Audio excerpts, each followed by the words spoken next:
en torno a los derechos humanos, la vamos a analizar a partir de las etapas históricas convencionales, que ustedes sabrán que son la historia antigua, la historia medieval, la historia moderna y la historia contemporánea. Entonces, en relación a esto, tenemos que saber nosotros que los derechos humanos, en principio, son una producción conceptual propia de la edad moderna. Sin embargo, esta producción conceptual propia de la edad moderna tiene un pasado en el cual se ha ido forjando mediante discusiones filosóficas la posibilidad de su existencia. Entonces, lo que vamos a hacer acá, repito y reitero para no perder el hilo de la clase, es hacer una revisión de esos hitos históricos que han posibilitado que en la actualidad existan los derechos humanos. Comenzaremos entonces este análisis haciendo una presentación de el rol o el lugar que ocupó la Edad Antigua en la consecución de estos derechos. Ustedes sabrán que en la Antigüedad Clásica, que es el periodo histórico que abarca desde el siglo VII a.C. hasta el siglo III de nuestra era, es decir, un desarrollo de 10 siglos, en la Edad Clásica las relaciones que regían justamente el vínculo entre el individuo y el orden social eran de muy diversa índole a la que nos encontramos hoy en día. En ese entonces, los individuos valían, es decir, comprendían su existencia en relación al lugar que ocupaban en una determinada sociedad. Y esa relación entre el individuo y la sociedad que habitaban era la que justamente daba la pauta y marcaba la plenitud o la realización de una determinada existencia.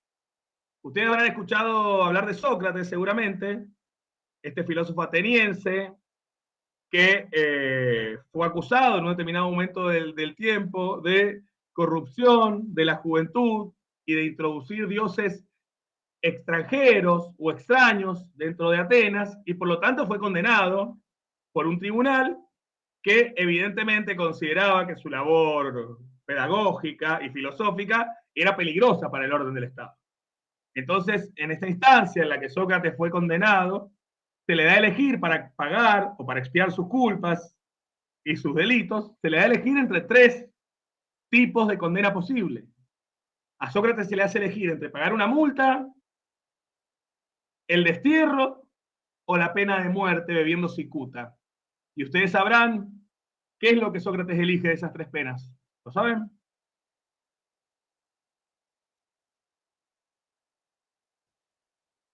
Es acusado de un delito, le dan a elegir entre 3 penas. ¿Ustedes qué hubieran elegido? ¿La pena de muerte, el destierro o pagar una multa? Pagar una multa. Bueno, depende de la posición económica de cada uno, ¿no? Y si no tuvieran dinero, entre el destierro y la muerte, ¿qué eligen?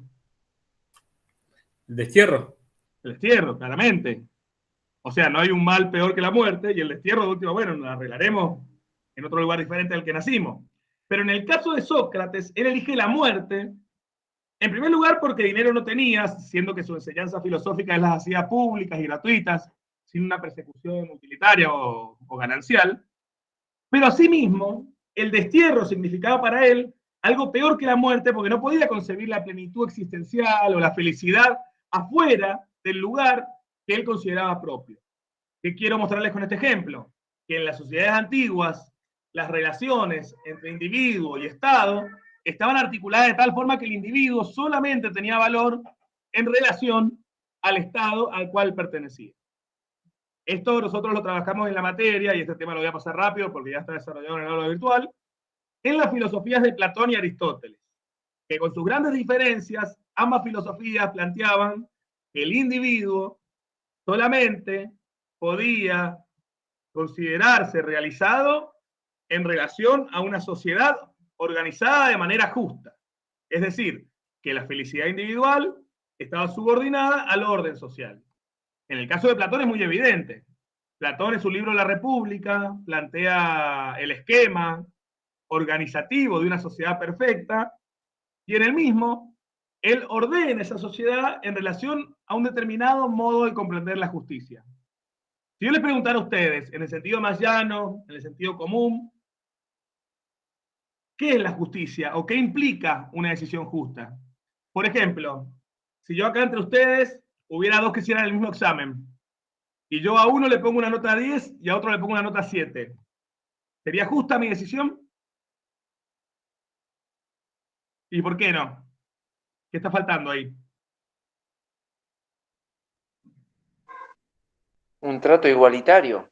Igualdad. Bueno, a ver, ¿y en qué consiste, Cristian, un trato igualitario? ¿Qué tiene que tener como base?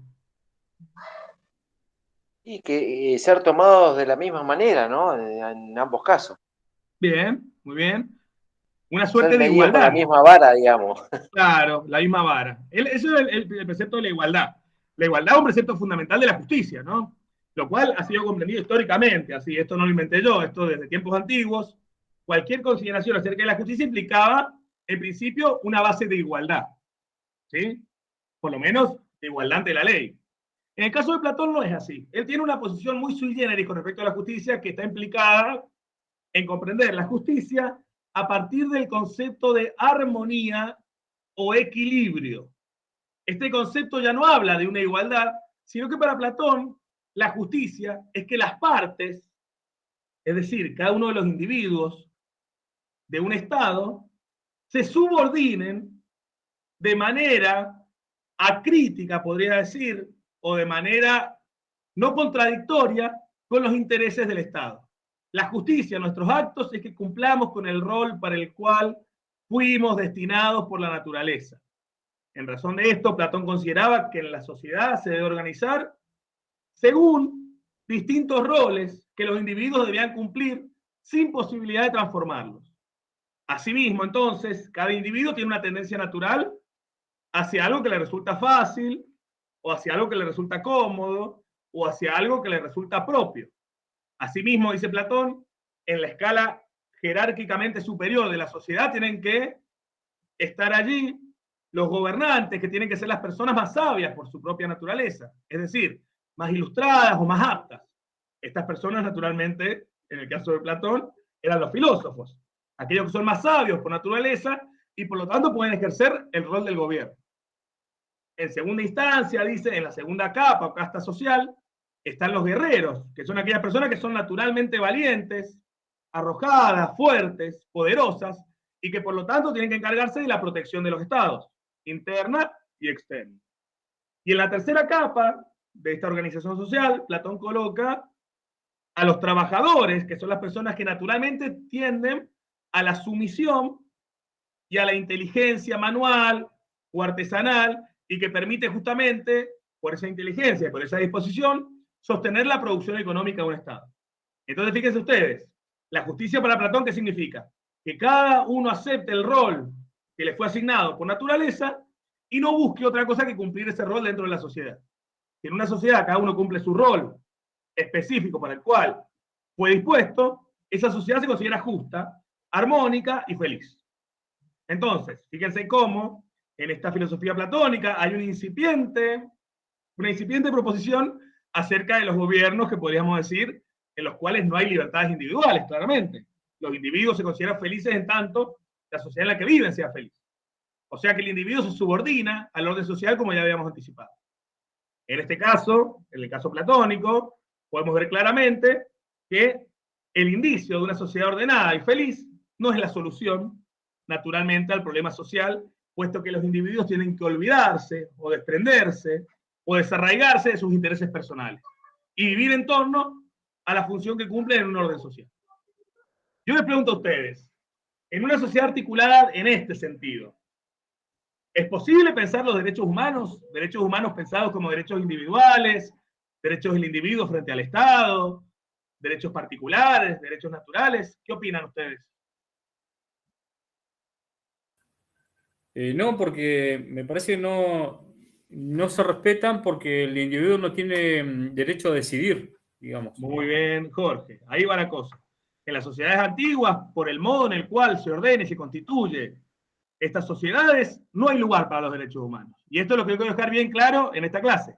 En las sociedades antiguas no se puede pensar una noción tal como los derechos humanos porque el individuo no tiene valor por sí mismo. Vale en función de la relación que cumple con el Estado. ¿Sí?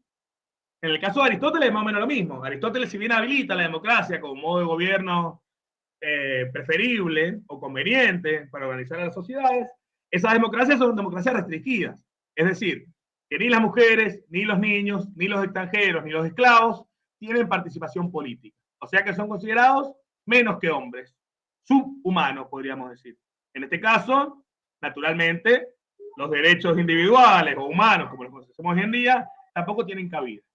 Esto nos tiene que quedar claro de las primeras sociedades antiguas, son repulsivas con la noción de los derechos humanos. ¿Venimos bien? ¿Está claro esto? Bueno, esperemos que me dé la voz hasta terminar la clase. Verán que tengo un poco tomada, pero vamos yendo. Esto como concepto. Muy bien, profesor. Muy bien. Sí. ¿Gabriel? No, muy bien, profe. Bien, bueno, buenísimo, buenísimo. ¿Cómo es tu nombre? Jorge Marcelo Leguiza. Jorge. Estoy con el dispositivo de mi esposa. Está muy bien, yo también. Así que bueno, Jorge, buenísimo. Ahí estamos. Entonces, pasado el tiempo, se da que a mediados del siglo III antes de Cristo, recuerden ustedes que estamos hablando del siglo V antes de Cristo, ya en el siglo III, Grecia experimenta una serie de caídas y fracasos en torno a la organización política que daba cuenta de que realmente parecía que si teníamos que esperar una sociedad justa para sentirnos planificados, ese momento no iba a llegar nunca, porque las sociedades siempre tenían algún inconveniente, algún problema, alguna guerra, alguna, podríamos decir, falta de correlación entre los individuos.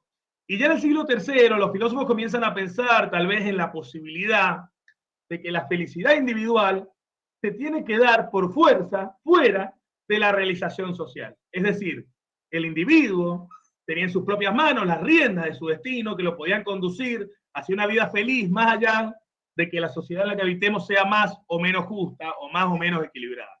Este momento de la historia griega se llama helenismo y de este momento son propias las escuelas de los estoicos y los epicúreos, que son escuelas filosóficas que trabajaron el problema de la felicidad individual. O sea que partían de una concepción en la cual había una especie de divorcio o ruptura, por lo menos, entre las relaciones entre el individuo y el Estado. El individuo seguía teniendo vigencia en relación a su orden social, pero ya su felicidad no estaba supeditada al orden social en el cual habitaba. Ustedes conocerán un poco, tal vez de la escuela se acordarán, que los estoicos, los epicúreos tienen filosofías muy interesantes, que lamentablemente por cuestiones de tiempo no podemos desarrollar, pero que los invito a interiorizarse, sobre todo con la bibliografía que ha propuesto la cátedra.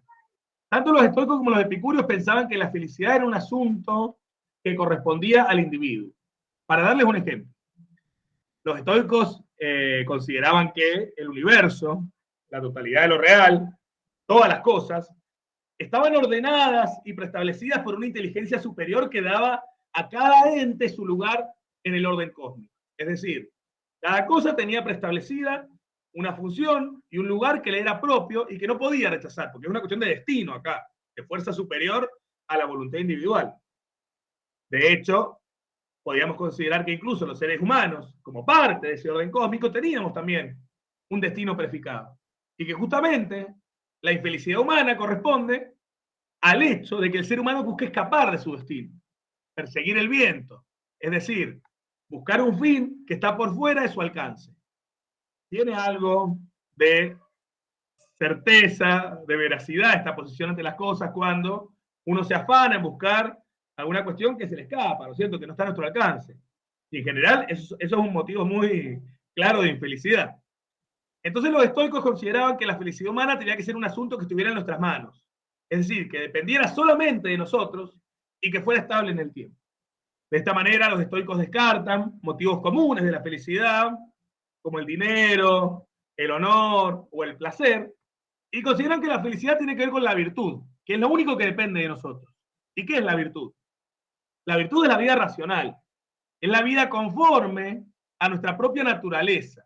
Es una vida que no se conmueve ni por lo bueno ni por lo malo de las circunstancias, sino que se afirma solamente en aquello que sí podemos controlar. Tanto las alegrías como las tristezas que nos pueden ofrecer las circunstancias son cosas que nos exceden.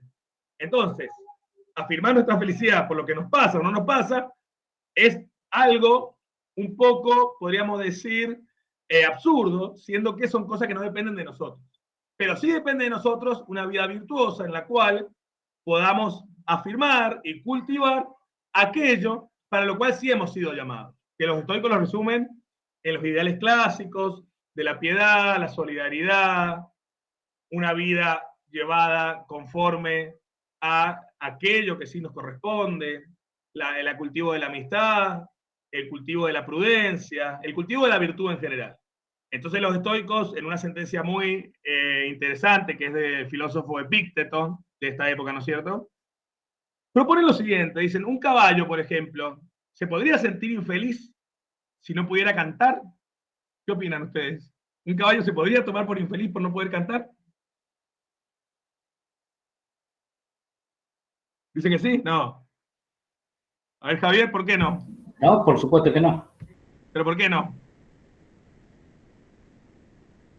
Porque no es algo que el caballo pueda hacer habitualmente.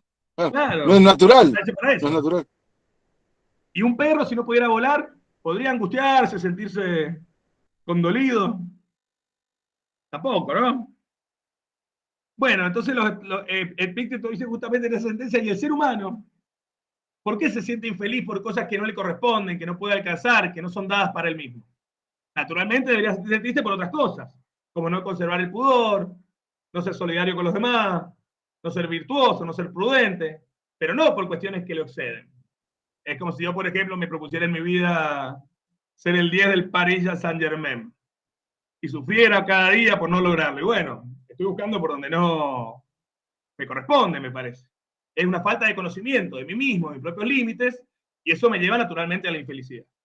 Esto es un poco la enseñanza que nos dejan los estoicos, que más allá de lo anecdótico de su doctrina, tenemos que pensar nosotros que en la filosofía estoica hay un indicio de valoración de que la felicidad es un asunto del individuo y no de su relación con el Estado. Lo mismo pasa con los epicúreos. Los epicúreos, que es la otra escuela filosófica importante de esta época, que se formó en torno a la figura de Epicuro, que era un filósofo ateniense muy importante, consideraba lo mismo. Nada más que en otro sentido. Los epicúreos decían, muy por el contrario de lo que pensaban los estoicos, que si para algo sirve la filosofía, el pensamiento, es justamente para poder desarraigar, extirpar de la mente aquellas ideas que nos vuelven infelices. ¿Cuáles son esas ideas? En primer lugar, la idea de que hay un Dios castigador, que nos va a dar premios o nos va a dar castigos en relación a nuestras conductas. En segundo lugar, que hay un destino preestablecido, que nos marca qué podemos y qué no podemos ser. Y en tercer lugar, la idea de la muerte. Es decir, el temor a sufrir por realizar acciones que nos llaman a ser realizadas, pero que nos guardamos, nos reprimimos de esas acciones justamente por ese temor al dolor de la muerte. Dice Epicuro que estas ideas son las que en general producen infelicidad en los seres humanos y les impiden abocarse en ese camino que es obvio y natural que encontremos la felicidad, que es el camino del placer. El placer para Epicuro es sinónimo de felicidad. Y reprimirnos o resguardarnos o retraernos frente al placer vendría siendo justamente el principal motivo de la infelicidad humana. Y ese reprimirnos frente al placer está guiado en general por estas ideas de Dios, el destino y la muerte. Epicuro concluye su filosofía afirmando que este placer, naturalmente, no es un placer ilimitado, puesto que hay placeres que a la larga nos generan más dolor que la propia satisfacción que nos dan en ese momento. Ejemplo de esto puede ser comerse 6 kilos de asado un domingo. Sí, seguramente vamos a sentir mucho placer en ese momento, pero vamos a estar toda la semana doblados. Entonces, ese placer, a la larga, fue más pequeño que el dolor que nos generó. Y si seguimos la premisa de que hay que buscar el placer y evitar el dolor, naturalmente hay que buscar aquellos placeres que sí sean satisfactorios y plenos y duraderos. No que a la larga nos generen mayores dolores o mayores, podríamos decir, instancias de ansiedad. Un poco por acá, entonces, podríamos nosotros situar que en la filosofía de los epicúreos y de los estoicos tenemos en común una noción muy importante y muy clave de la historia de los derechos humanos. Ahora sí le pido que presten atención, voy a salir de lo anecdótico, vamos a ir al punto que nos convoca, que es la noción de cosmopolita. ¿Saben ustedes qué significa esta noción, cosmopolita? ¿O a qué les suena?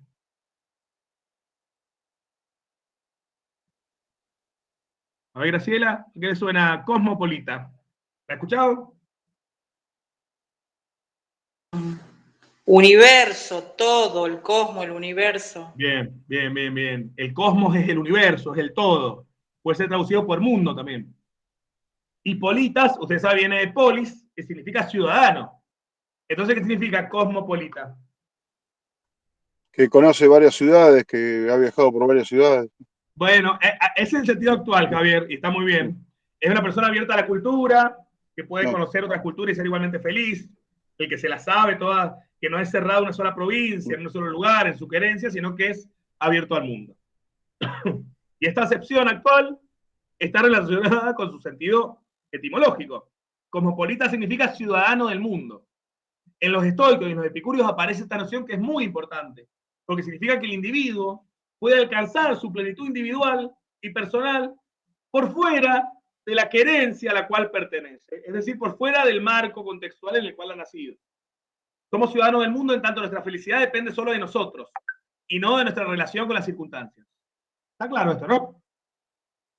Tenemos sociedades antiguas, individuo dependiente del orden social. Estoicos, el individuo rompe con el orden social y se convierte en cosmopolita, ciudadano del mundo.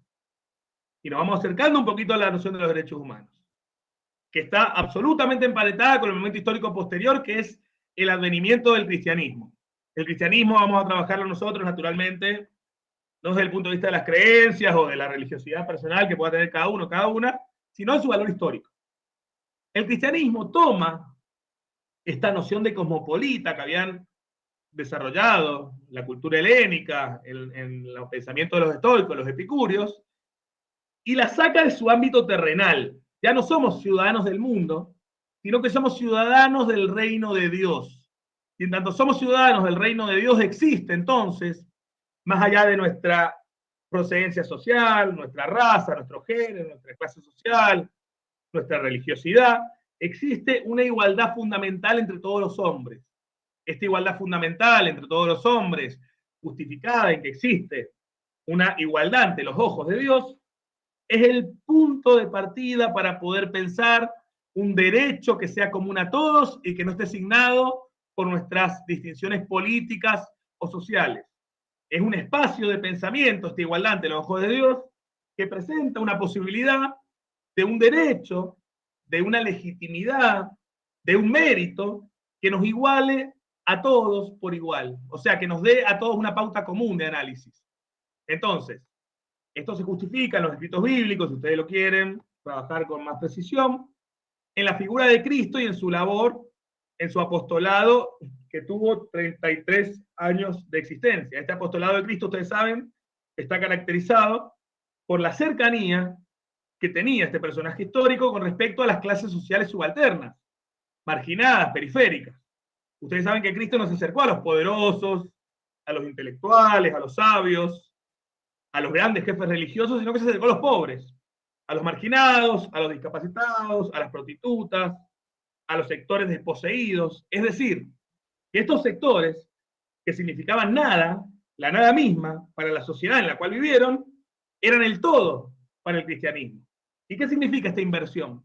Significa que ellos, tanto como los otros, tienen igual jerarquía o igual cualidad ante los ojos de Dios.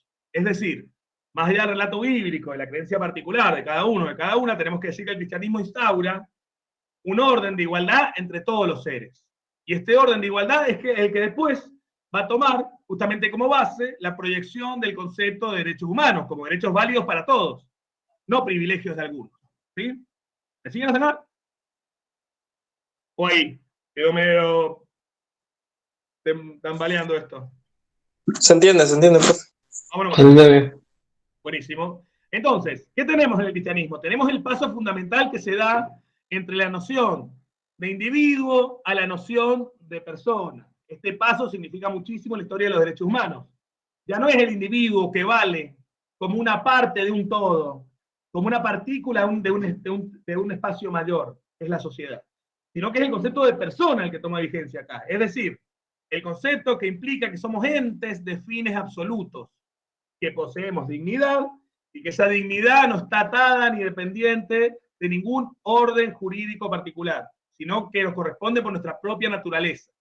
El concepto de persona, que es un concepto de fundamental importancia y de gran potencia en las sociedades modernas, surge acá con el cristianismo.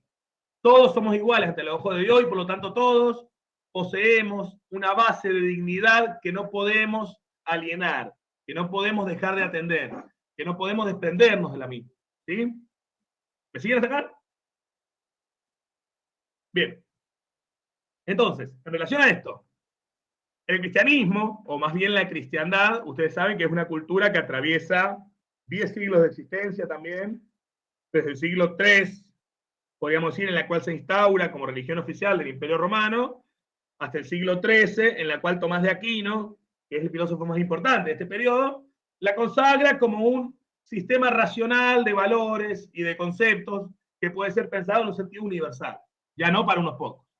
Esta cristiandad que plantea Tomás de Aquino está fundada como un concepto fundamental que yo les quería proponer a ustedes para trabajar ahora, el concepto de la distinción entre las 3 tipos de leyes que plantea Tomás de Aquino, como les digo, filósofo de la cristiandad. Tomás de Aquino habla de que existen 3 tipos de leyes. Por un lado tenemos la ley divina, que es la ley de Dios, podríamos decir la norma mediante la cual Dios crea el universo, y que es una ley inaccesible al ser humano.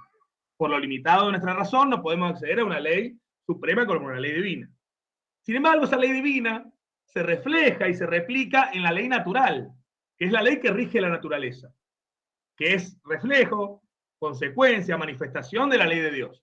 No es la ley de Dios, pero está influenciada por él. Y en tercer lugar tenemos la ley positiva, que es la ley humana, la ley escrita, la ley oral, la ley de las costumbres, que es una ley que no está determinada por la ley natural, pero que su justicia se define en razón de si apunta o no a corresponderse con esa ley natural. Es decir, una ley positiva que vaya en contra del orden natural es una ley injusta, porque está necesariamente en contra de Dios. Y una ley positiva que continúe el orden natural es una ley justa porque a la larga continúa el orden de Dios.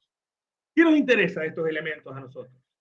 Nos interesa que hay un orden natural, una ley natural, que es propia de todos los seres humanos, en tanto todos tenemos la misma naturaleza, y que por lo tanto la ley positiva debe replicar esa ley.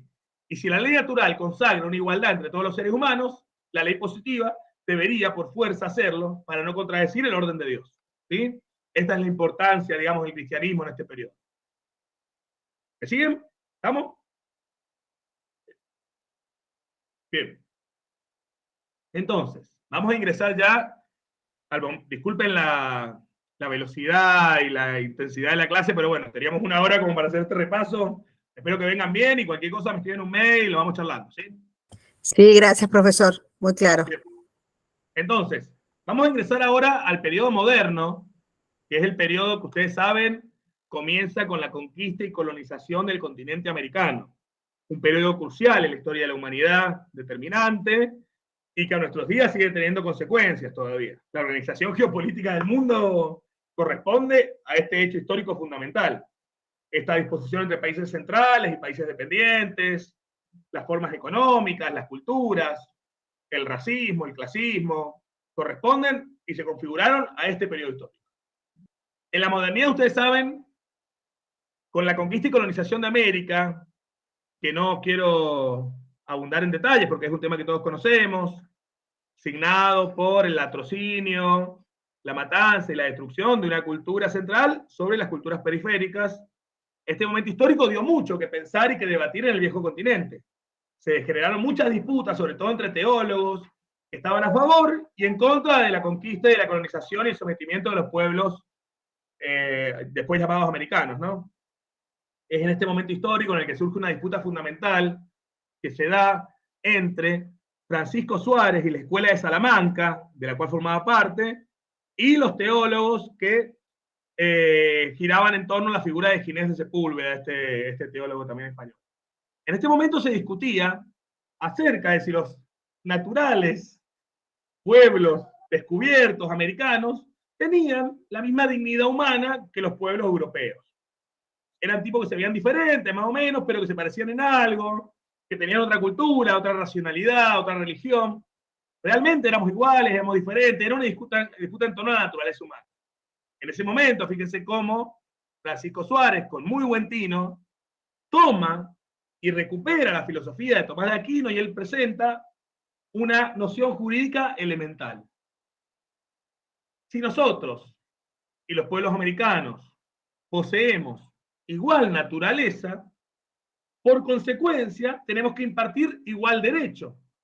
No podemos pensar que nosotros podemos imponer sobre ellos leyes distintas, leyes de opresión, que cambien su jurisdicción, su política, su religiosidad, e imponer un modelo de vida que es ajeno a su propia cultura y que niega su propia posibilidad de darse a sí mismo su propio derecho. Entonces, si hay igual naturaleza, igual derecho, la conquista es ilegítima. Como verán, este argumento no tuvo mucha fuerza, ni hizo mucha resonancia en el orden histórico, y la conquista continuó. Pero sin embargo, nos da la pauta de que se comienza a pensar el orden jurídico en relación a un determinado orden natural que nos iguala. Es decir, otro acercamiento provisorio a la cuestión de los derechos humanos. Bien, resulta que esta conquista de América, de la cual hemos hecho un breve comentario, lamentablemente no podemos entendernos más, tiene una repercusión muy fuerte en el viejo continente, dado que todas las materias primas que los conquistadores expropiaron del continente americano se fueron acumulando en las arcas inglesas, holandesas, españolas, francesas, alemanas y demás. Estas primeras materias primas que comienzan a generar un despegue inusitado en la historia europea, que la coloca en la cima de las naciones, naturalmente por la posesión de esta riqueza, exige de cierta manera que comiencen a cambiar los modos de producción que habían regido hasta ese momento el viejo continente, que era naturalmente el modelo feudal, de las artesanías, del intercambio, del trueque, de los comercios menores, de la circulación chiquita de los productos, hacia un modelo mercantilista capitalista, en el cual las mercancías son producidas masivamente y colocadas en centros comerciales dependientes de las metrópolis. Este cambio en el modo de producción, en el cual el comercio internacional comienza a tener lugar, en el cual la revolución industrial da pie al cambio en el modo de producción de mercancías, ya no eran manuales o artesanales, sino que eran en gran escala, comienza a exigir, de cierta manera también, un cambio en el orden geopolítico del mundo. Ya no existen pequeños feudos en los cuales se realizaban intercambios de artesanías, sino que existe un gran mercado mundial. Este mercado mundial coloca en la cima del poder económico del mundo a la burguesía. Ustedes saben que la burguesía es una clase social que, si bien existía en la Edad Media, alcanza su mayor repercusión en la Edad Moderna con la instauración de este nuevo mercado o esta nueva sistema económico. La burguesía, que eran los comerciantes, naturalmente se ven muy beneficiados por el desarrollo del comercio internacional y comienzan a colocar sus productos en las colonias y a generar nuevos mercados que los comienzan a inflar de riquezas como nunca antes en la historia. La burguesía entonces, con la revolución industrial, que fue propiciada por la conquista de América, comienza a colocarse en la cima del mundo económico y en la posición más elevada entre las clases sociales. Esta burguesía, que en el siglo XVI, con la revolución industrial, se coloca en la cima del orden económico, comienza a exigir, naturalmente, en los siglos posteriores, un avance en el orden político. Es decir, ya tenemos el poderío económico, necesitamos ahora poder ejercer el gobierno.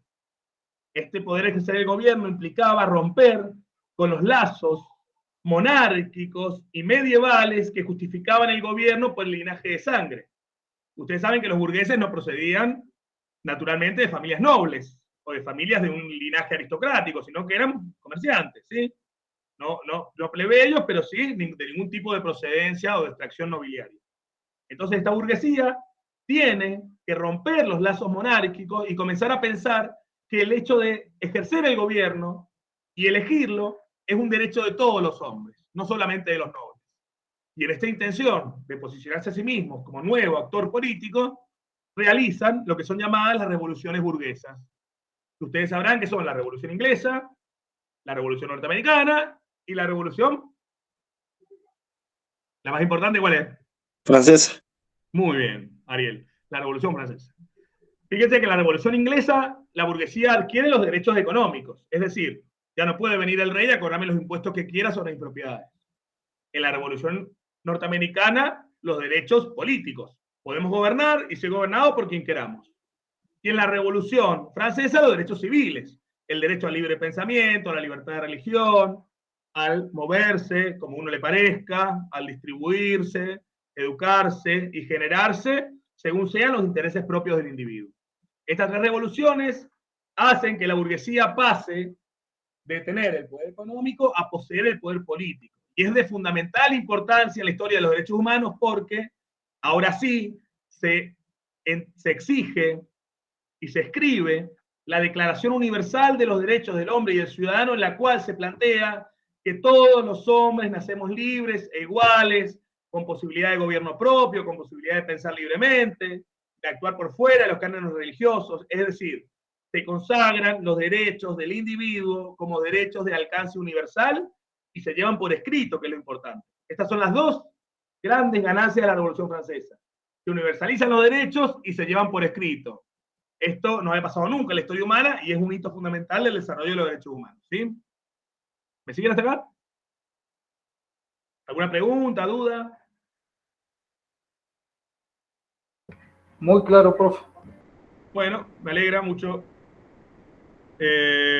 Gabriela, no. ¿Cómo era el nombre ahí?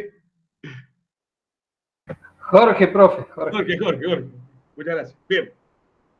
Entonces, en este punto, tenemos que ingresar nosotros acá a presentar el conflicto que existe entre lo que es esta nueva forma de pensar las sociedades, en la cual ya no es el individuo el que se subordina al orden social, sino que es al revés. Ahora es el orden social el que se tiene que acomodar a los intereses del individuo, lo cual a lo sumo es problemático. Ustedes sabrán que organizar un mundo, una sociedad, en base a los intereses individuales, implica al menos una contradicción o una dificultad.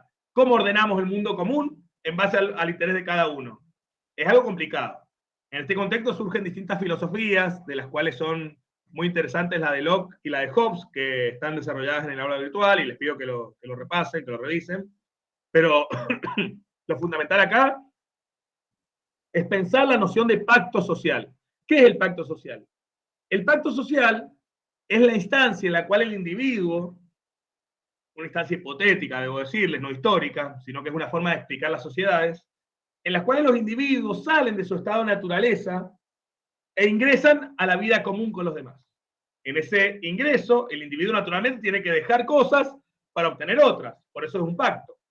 En la visión de Hobbes, por ejemplo, siendo que los individuos somos naturalmente, podríamos decir acá, violentos, agresivos, mezquinos e interesados y egoístas, es decir, que los individuos somos naturalmente malos los unos con los otros, de lo cual surge la definición de que el hombre es lobo del hombre. Digo, en esta consideración de la naturaleza humana, naturalmente... El Leviatán. Exactamente, Ariel, expresada en su obra fundamental, que es el Leviatán, que me encanta, veo que están informados sobre esto. El individuo naturalmente tiene que ingresar a la sociedad buscando aquello que no tiene en el estado de naturaleza. ¿Qué no hay en el estado de naturaleza? Si somos todos violentos y agresivos inherentemente. ¿Qué nos faltaría en el estado de naturaleza? ¿Qué les parece? Orden. Orden, paz, seguridad, exactamente. Fíjense que esto, que parece una visión negativa, nihilista del ser humano, es bastante evidente. Si a la noche nosotros... Perdón, Graciela, ¿quieres opinar algo? No, profe. A ver. Fíjate que me parece que tenés el micrófono abierto, Graciela. Perdón que te... Ahí está, ahí me... Digo, si naturalmente los seres humanos somos pendencieros, asesinos, ladrones, mezquinos, los unos con los otros, naturalmente necesitamos el orden. Y a cambio del orden, la sociedad solamente nos exige que dejemos en la puerta de entrada del mundo con los otros, naturalmente, nuestra libertad, que es el origen de toda esta violencia.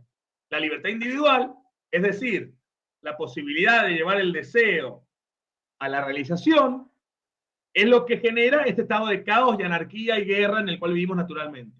Ahora, dejando la libertad individual, es decir, los deseos y la posibilidad de imponerme sobre los otros, en la sociedad me puede garantizar este leviatán, este estado absoluto, naturalmente me puede garantizar una vida de seguridad y de paz, al mínimo costo de no ser nunca más libres. Entonces, esta sociedad que se organiza en la modernidad en base al esquema de Hobbes es lo que podríamos nosotros presentar como sociedades autoritarias o absolutistas, en las cuales el Estado tiene la totalidad del poder y el individuo carece de libertad. Porque esa libertad es justamente el germen de la destrucción, el germen de la violencia. Este es uno de los modelos que se han forjado en la modernidad acerca de cómo organizarnos socialmente. También está el liberalismo, que ustedes conocerán más a mano porque es el que triunfó finalmente en las sociedades modernas. El liberalismo que fue presentado por el filósofo John Locke, que tenía una visión totalmente distinta de la naturaleza humana. Para Hobbes, la naturaleza humana no era necesariamente agresiva o violenta, sino que es una naturaleza racional, una naturaleza libre, una naturaleza solidaria, en la cual cada uno puede vivir según su propia fuerza sin molestar a los otros. Entonces, si la sociedad natural o la vida natural es de esta índole, es una vida pacífica y racional, ¿por qué necesitamos un Estado o una sociedad que nos ordene? Y Locke dice, hay dos problemas que tiene el estado de naturaleza. El primero es que naturalmente las cosas en el estado de naturaleza no son de nadie, o son de todos. Y no puedo yo, como individuo, producir y procurar y proteger mi propiedad privada. Una propiedad privada que está fundada en el trabajo, dice Locke. ¿Cuál es la diferencia entre una manzana que está en el árbol y una manzana que yo bajo, lavo y pongo en un cajón? La diferencia es esa, que el trabajo hace que esa manzana que estaba en el árbol y que era de todos, ahora sea mía, porque yo la trabajé. ¿Qué diferencia hay entre la madera que está en un árbol y la mesa en la cual yo me apoyo para comer? Y bueno, que esa mesa yo corté la madera, la lijé, la lustré, la pinté y armé una mesa. Ese trabajo la hace mía. Entonces, en la sociedad que no está todavía formada en el estado de naturaleza, esa mesa yo no tengo quien me garantice que sea mi mesa, porque las cosas son de todos. Entonces, la sociedad civil me servirá en todo caso para que la propiedad sea respetada y que el Estado proteja esa propiedad privada. Y por otro lado, dice Locke, también es importante pensar que en el estado de naturaleza no tenemos una justicia neutral. Si un día viene, por ejemplo, Ramón y me dice, esa mesa que tenías ahí es mía, y yo digo, no, es mía, y él me dice, no, si yo la hice, y yo digo, no, si yo la trabajé. Naturalmente cada uno va a defender su parcialidad. ¿Qué nos faltaría para poder decidir de quién es efectivamente esa mesa? Y alguien que árbitro. Un árbitro. Un árbitro neutral, un juez neutral. Es lo que la función que cumple la justicia, ¿no? Entonces, Locke dice, cuando ingresamos a la sociedad no perdemos la libertad, pero sí ganamos, dice Locke, la propiedad privada y la justicia neutral. Y por eso es que los hombres nos reunimos en sociedades para proteger estos dos bienes elementales que no nos propicia y no nos procura el estado de naturaleza. John Locke, que les acabo de mencionar, es el padre del liberalismo moderno. Las sociedades liberales se rigen en torno a estos principios. El Estado no debe atacar mi libertad. Lo único que debe hacer es propiciarme justicia y propiedad privada. Cada uno de estos autores, bastante, ustedes dirán, radicalizados o bastante parciales, tenían naturalmente intereses propios de estas filosofías que plantean. El caso de Hobbes era claro, era un tipo que vivía en un estado de guerra constante, de revoluciones, y que quería un poco de tranquilidad, que el Estado le garantizara paz. En el caso de Locke, naturalmente, cuya familia eran uno de los principales mercados que habían abierto con respecto al Nuevo Mundo y que extraían naturalmente riquezas y materias primas del Nuevo Mundo y no quería que el Estado controlara ni cobrara impuestos sobre su negocio. Y bueno, naturalmente le convenía el liberalismo. Digo, son posturas muy extremas. En el fondo tenemos que pensar que un Estado ausente es tan dañino como un Estado absolutamente autoritario. Es una distancia intermedia, seguramente, entre estas dos posturas, la que tenemos que optar, pero está bueno tener el punto de partida teórico para después poder decidir sobre esto, ¿sí? Es decir, un Estado que no controla a los individuos garantiza el derecho de la fuerza, es decir, el más fuerte va a imponerse sobre los demás. Y un Estado absolutamente regulador y restrictivo con las libertades individuales, obviamente, es en contra de la libertad individual que es natural en todos los seres humanos. Entonces, son como dos opciones muy extremas, pero lo importante que tenemos que pensar de esto es que ambas intentaron organizar el orden social en base a los derechos individuales. Y es la inversión del esquema que comenzó con la antigüedad. Ahora bien, quiero ver cómo estamos, cómo venimos hasta acá. Una catarata de información ahí. Pero bueno, Bien, profe. Bien, bueno. Bien. Ahora, Sí. Me hirve la cabeza. Bueno, va a tener que poner a enfriar. Bueno, no los quiero matar, pero bueno, va a ser así. Vamos a continuar con la exposición. Sencillamente, para cerrar, ocurre en el siglo XIX, lo que todos nosotros conocemos por otras materias, que seguramente han cursado en otras instancias académicas, que es la ideología positivista, que emerge en este siglo como aquella ideología que estaba llamada a ordenar todo el caos social que se había generado con las revoluciones burguesas.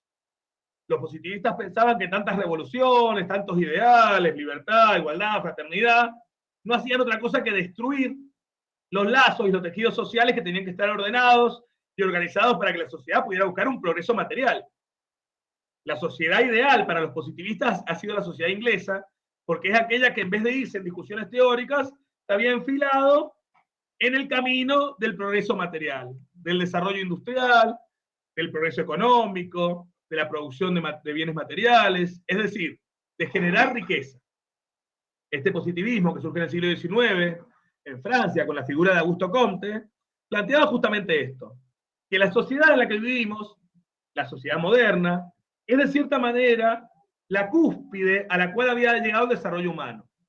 El desarrollo humano había comenzado con una etapa infantil que Comte identifica con la edad antigua, en la cual los seres humanos éramos supersticiosos, creíamos en dioses, nos regíamos por intereses que no eran los propios. Este ser humano infantil de las sociedades antiguas evoluciona y llega a su adolescencia, a su juventud. Como ustedes sabrán, la adolescencia es la edad propia de los idealismos, del romantizar las cosas, del generar ideas absolutas, que era la edad propia en la cual se había dado las revoluciones burguesas, regida por intereses o ideales ajenos a este mundo, y que en el siglo XIX, con las revoluciones científicas, hemos llegado a nuestra madurez, la edad adulta, en la cual uno se rige y ordena la vida por valores realistas, no por ideales o por religiones. Esta edad contemporánea, este siglo XIX, en el cual Comte construye su filosofía, estaba llamado a ser ya la solución o el fin de la historia humana, en la cual los hombres nos van a organizar ya regidos por los intereses propios de una mentalidad realista, positiva y atenta a los hechos, no a las ilusiones. Este positivismo que surge en el siglo XIX es fundamental para pensar la historia de los derechos humanos, porque se tuerce de cierta manera un camino ininterrumpido que se había generado en base al justnaturalismo, que es la idea de que los seres humanos naturalmente poseemos derechos más allá de que la legislación los acepte o no. ¿Por qué este justnaturalismo sostiene que en la naturaleza humana están los derechos humanos? Porque justamente más allá de que haya o no legislaciones acerca de estos derechos, los derechos nos corresponden por nuestra propia naturaleza. Pero como ustedes verán, esta posición es un tanto idealista, porque si bien a todos nos corresponden los derechos, si surge una legislación que los niega, nadie va naturalmente a defender estos derechos que no son propios. Por eso el positivismo que surge en este siglo XIX plantea y presenta que los derechos humanos y todo derecho en general tiene que estar apoyado en la norma escrita, no en la costumbre, no en las especulaciones filosóficas, no en la tradición, sino en la norma escrita que los protege. Y todo derecho que existe es el derecho escrito. Lo demás es habladuría, o es ilusión, o es ideal, pero no es un derecho que tenga un peso estricto y un peso riguroso sobre las cosas. Entonces, el positivismo abre una nueva discusión, que es la discusión acerca de que los derechos tienen que estar legitimados por la norma escrita. Y todo aquel derecho que no está escrito no existe, o no tiene valor, o no tiene fundamento. Esta discusión entre justnaturalismo y positivismo, que aflora en el siglo XIX, se materializa en la figura de Kelsen, que ustedes conocerán, quienes han estudiado Derecho, que es el padre del positivismo jurídico. Finalmente, el positivismo en general fracasa en su anhelo de instalar una sociedad científica, racionalista, realista, con las guerras mundiales. Las guerras mundiales, de cierta manera, hacen ingresar en una crisis de conciencia muy grande a la sociedad europea, porque justamente la ciencia, que era la que nos iba a garantizar poder coronarnos como el fin último de la historia y nos iba a garantizar alcanzar el progreso material y espiritual de la humanidad, es la misma ciencia que nos destruye con los campos de concentración, las bombas atómicas, los experimentos sobre seres humanos, el racismo. Es decir, esta ciencia que estaba llamada a coronar a la humanidad y a liberarla para siempre es la misma que establece las herramientas de su propia destrucción. Entonces, en la década del 40, del siglo XX, cuando las guerras mundiales hacen entrar en crisis a la conciencia europea, hay un reflote y un surgimiento del naturalismo que considera que hay valores esenciales que existen y que nos determinan más allá de cualquier tipo de legislación injusta que pueda imponer un líder autoritario en un determinado momento histórico. Entonces, positivismo quiebra y entra en crisis con las guerras mundiales y hace resurgir la discusión entre un naturalismo moderado o un positivismo moderado que considere que más allá de lo escrito es importante que la naturaleza humana tiene dignidad por el solo hecho de existir. Y más allá de que la naturaleza humana tenga dignidad por el solo hecho de existir, necesita leyes escritas que la protejan. En ese momento, ustedes saben que la Declaración Internacional de los Derechos Humanos del año 48 se consagra como el fin último que perseguía esta historia que acabo de contarles y en la cual se expresa naturalmente que los derechos humanos tienen que ser escritos y tienen que ser defendidos más allá de la discusión naturalismo, positivismo, como algo que todos los pueblos consideran como punto de partida esencial de su desarrollo. Esto sucede, como les dije, en la década del 40 y de cierta manera nos da la pauta y nos da cierre a esta historia que les acabo de mencionar. No sé si alguno tiene alguna duda, alguna pregunta, comentario, insulto. Profe, Sí. positivismo vendría siendo cuando está escrito en una norma, ahí es positivismo. Sí, exactamente, Leonardo. Era El positivismo indica eso. Y el positivismo en general es aquella ideología que considera que la ciencia es la cima de los conocimientos humanos y que lo único que existe es aquello que es empírico, comprobable, constatable mediante los sentidos. Todo lo demás vendría siendo como bla, bla. ¿Sí? Consultas, comentarios, preguntas. Profe, ¿lo puede decir de nuevo a lo ideología positivista? Obvio, Ariel, ahí va. El positivismo surge entonces en el siglo XIX. Su fundador es Augusto Comte, que es un filósofo francés, que es el primero que comienza a desarrollar estudios de sociología, es decir, estudios que pudieran ordenar a las sociedades en base a los principios positivistas. ¿Cuáles son los principios positivistas? Son aquellos que consideran que la realidad es solamente aquello que puede ser medido, observado, experimentado y determinado por la ciencia. Realidad es aquello que existe de manera clara y evidente para los sentidos. Entonces, todo lo que vendrían siendo las cuestiones religiosas, metafísicas, éticas o morales no son asuntos científicos, porque son cosas que escapan a un referente claro en la realidad. Por ello, es que la ciencia positiva no debe discutir sobre los asuntos éticos. ¿Qué es lo bueno, qué es lo malo, qué es la libertad, qué es el bien, qué es la justicia?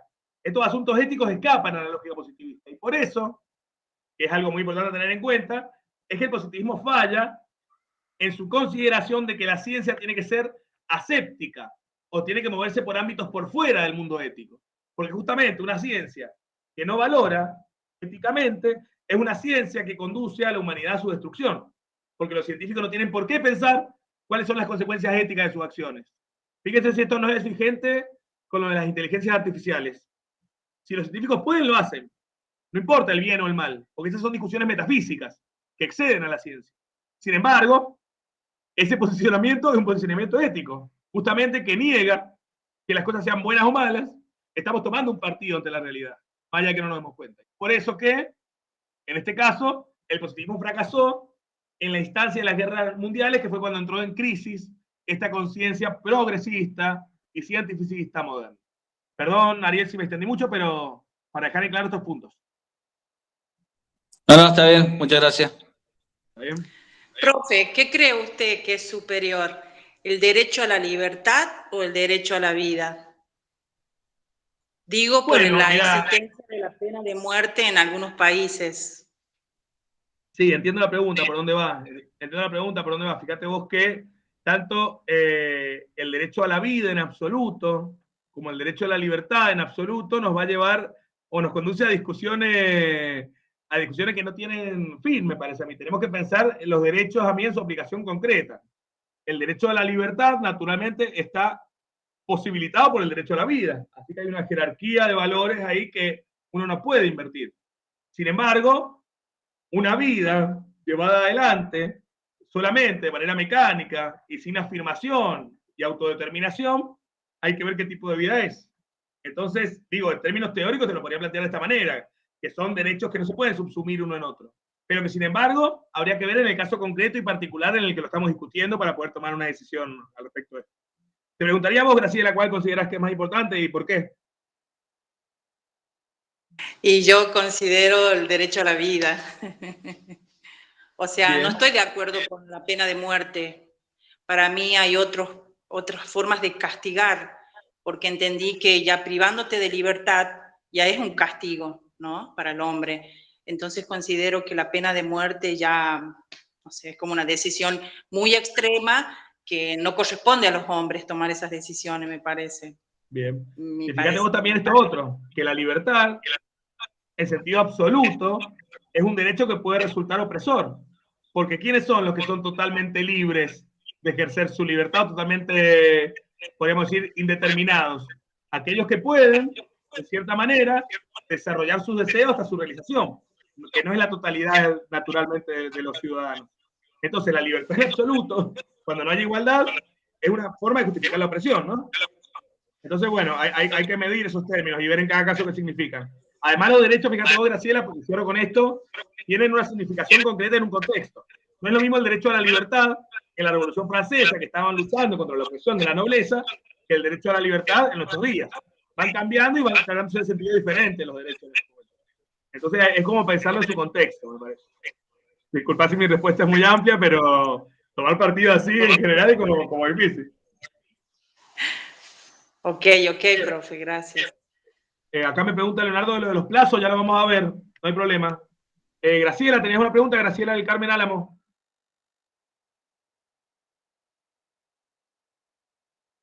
Ah,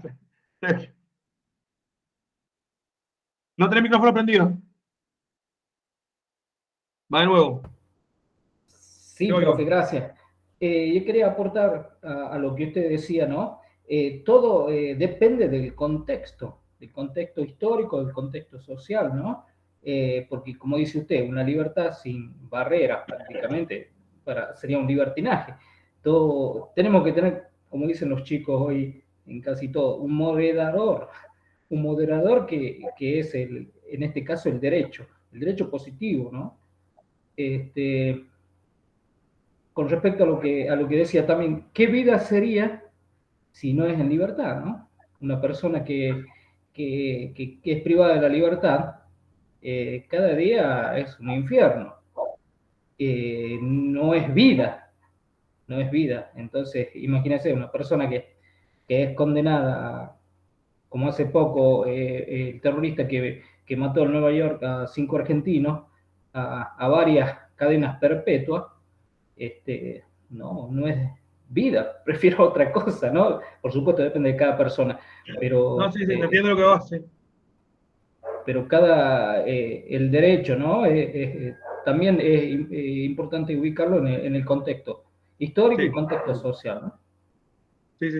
Y también esto de libertad sin igualdad, si tiene algún sentido. Pienso, por ejemplo, por dar una situación particular. Ir a la universidad. Todos tenemos derecho a la educación y libertad para hacerlo. Pero, por ejemplo, más allá de las excepciones honrosas que tiene el caso, una persona que nace en un contexto económico difícil, en el cual tiene que trabajar, sostener a la familia, no tiene la misma libertad que una persona que nace en un contexto económico favorable. Entonces, esa libertad sin igualdad hay que ver si es realizable también. Entonces, pensemos en esos términos. Y el derecho a la vida, por otro lado, como lo mencionaba recién, como condición de imposibilidad de todo esto. Son derechos, por eso se dice que los derechos humanos están interrelacionados.